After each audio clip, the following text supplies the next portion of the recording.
So hey everyone, my name is Nishan Chauhan and welcome back to my channel. So in this video, we made a project which is a digital clock. As you can see on the screen, we made a digital clock.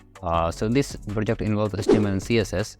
And what's special about in this project that for the first time, I used JavaScript language in my project. So JavaScript was a bit intimidating for me at the beginning. But as I've done this project, now I have a little bit interest in the JavaScript. Now I'm eager to learn more about JavaScript. So yeah, that is my progress that I want to mention. And in this video, I'm going to tell you that how this analog clock is made by using HTML and CSS and JavaScript. So I'm going to try run you through my code. And yeah, let's stop talking and let's dive into our code. Yeah.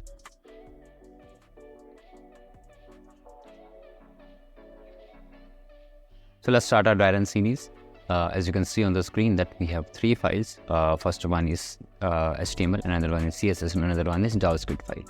So let's start our dry run series with the HTML file. From here to here, we have our boilerplate code. We are not going to discuss that. So one thing I would like to mention that one of my followers commented on my post Instagram handle that I should use some better fonts to make my project more attractive and so that my project will look more good and more appealing. So I took this advice. So I want to thank my follower for giving me that good advice. So I remember this advice and I make sure that in this project I should use some good fonts to make my project more, I will say, good and attractive. So as you can see, these two lines are is a link that link of a font. So these links contain all the external CSS files, which is from Google. So I put this link here to use this Orbiton and this Eldridge font. So by putting this link, I'm going to use these links externally because these files already contain some CSS files in it. So I'm just using it by this link. So by this, I will use good and attractive fonts in my project. So here I link my CSS file and here I link my JavaScript file. And I also made a div which I gave the idea of my clock display. I also give them class of clock, and I also gave them all nodes as a show time. So show time is a function in the JavaScript which helps us to show the real time. So as you can see on the project window that this digital clock is showing me the real time. As you can see, here is a 9:01 PM, and you can also see that both other times are equal or the same. So this clock which we made in this project are showing us the real time.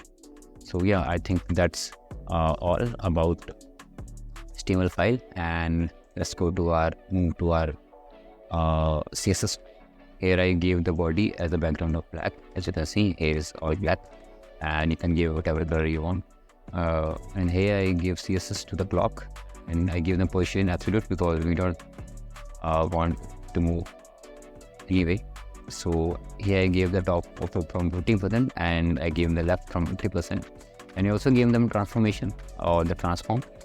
Translate on the x-axis -50 scale and translate y-axis on the -50 scale. So both are on the same x-axis and y-axis, and I gave them color of red, and again you can give it whatever color you want. And I also gave them font size of 40 pixel, the size of the fonts in the clock of the numbers. So I gave them the font family. I used Orbiton. So in the HTML file, I extendedly use this, put this into my project, and here I'm using this font, and I gave them letter spacing of 7 pixels. The spacing between the numbers the letter spacing. And let's move to our JavaScript file. So I think this is for all for the CSS part.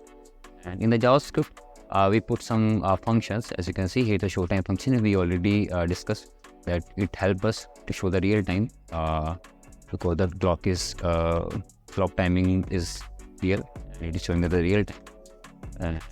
Here we put here we use get hour and get minutes and get it is fetching the real time which is currently going on.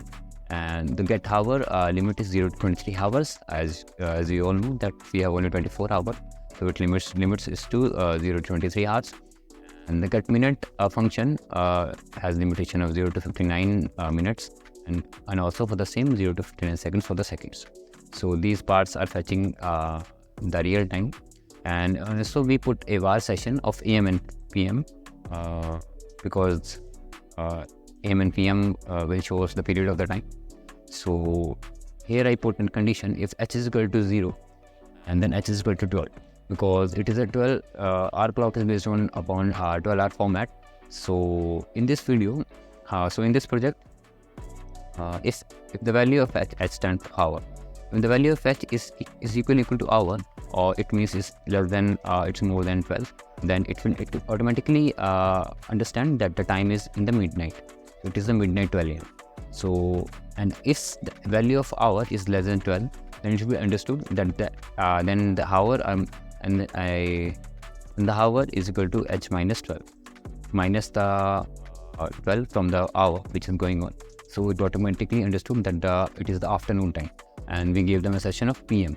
So to maintain the 12-hour digit format, 12-hour format of the clock, we put these conditions, because we want also session to display perfectly with the time. And here I want my clock to be 2-digit number. As you can see, here is 09, not just 9. If a hour is less than 10, or is a minute is less than 10, or is a second is less than 10, then I use the ternary operator here, because if the value of hour is less than 10, as you can see here is a 9, and it is the less than value of 10, so it automatically initializes 0 in it. As you can see, there is a 0, not just a 1, 9.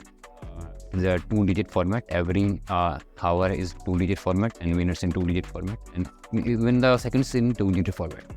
So it makes sure that all the time which is displaying, it must be in 2-digit format.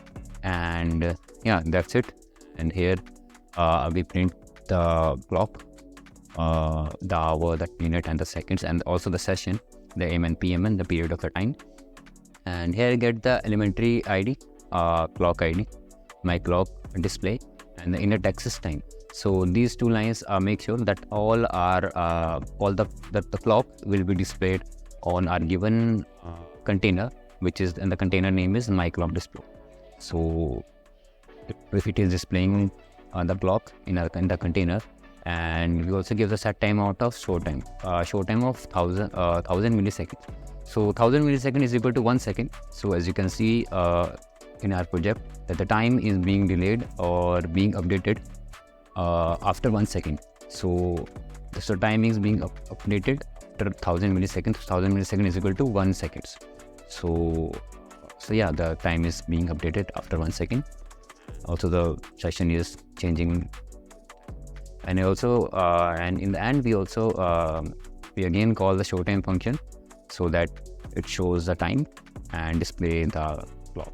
So it is a very simple code, or a very simple project which we made by using HTML, CSS, and JavaScript. So it's my first time by using JavaScript.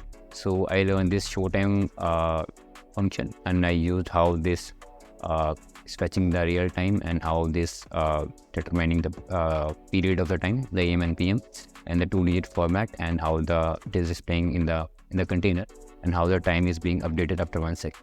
So yeah, it was a bit learning for me about JavaScript.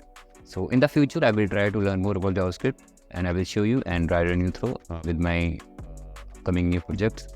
So yeah, so that's it for today, and I hope you will like the explanation about my latest project. And yeah, thank you for watching me, and thank you for supporting. If you have any suggestion and any type of queries, you can comment down your views or your reviews, and make sure you like and subscribe. So thank you for all, and keep learning and keep coding. Thank you.